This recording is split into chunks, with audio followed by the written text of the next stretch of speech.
हमारा लड़का गया था ऐसे बैठिए बैठिए बैठिए बैठिए, पैरों में गिरते थे। अभी सब हो गया, क्रिया हो गई, साल हो गया, तो जानते भी नहीं, ईमेल का जवाब नहीं कि मम्मी जब भी मैं बड़ा होऊंगा ना पहले आपको आपके लिए घर ही पापा के लिए बनाऊंगा। तो उसकी अरमान थी, तो हमने तो सब इसके लिए किया था कि उसकी जिंदगी सुधरेगी, तो भेजा था उसको बाहर पढ़ने के लिए। तो क्या हमारी सहायता कि ये बाप 6 दिन पूरा एक ही कपड़े में, तो भी नहीं कोई हमारी सहायता करा। हम लोग अभी तो नहीं देते थे हम लोग इंटरव्यू।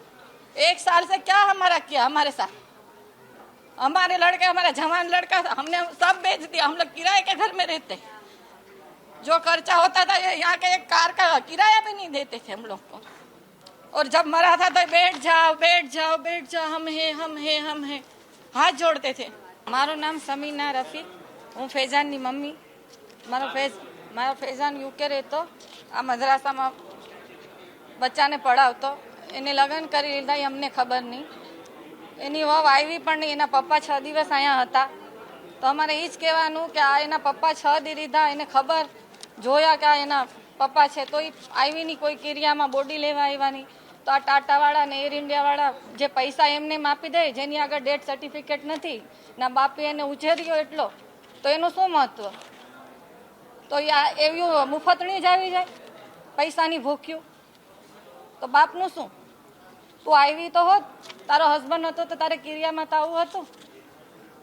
આ એટલો અમને જવાન કર્યો, અમારો તો વયો જ ગયો ને, બાપનો બાજુ જે ગયો ને અમારો, અમને એ ચિંતા છે। હવે પાછો આવવાનો નથી ને, એની જિંદગી હજી શરૂ જ થઈ હતી, 24 વર્ષનો જ હતો। અચ્છા, કોણ એમનો મૃતદેહ કોણ લઈ ગયું હતું અને કેવી રીતે? ના પઢાઈ માટે મોકલાયો હતો, તો અહીંયા મદ્રાસા ફૈજાન મદીના છે ને યુકેમાં, એમાં બચ્ચાને પઢાવતો હતો।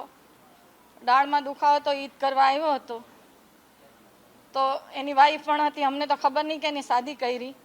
ન્યાય જોયા એને મમ્મી પપ્પાએ, છોકરીના ની પણ હતી ત્યાં, તો તારે ત્યાં રહેવું જોઈએ ને, તે બોડીની માંગ કેમ કરી નહીં? પૈસા હાટું કેમ તું આવી?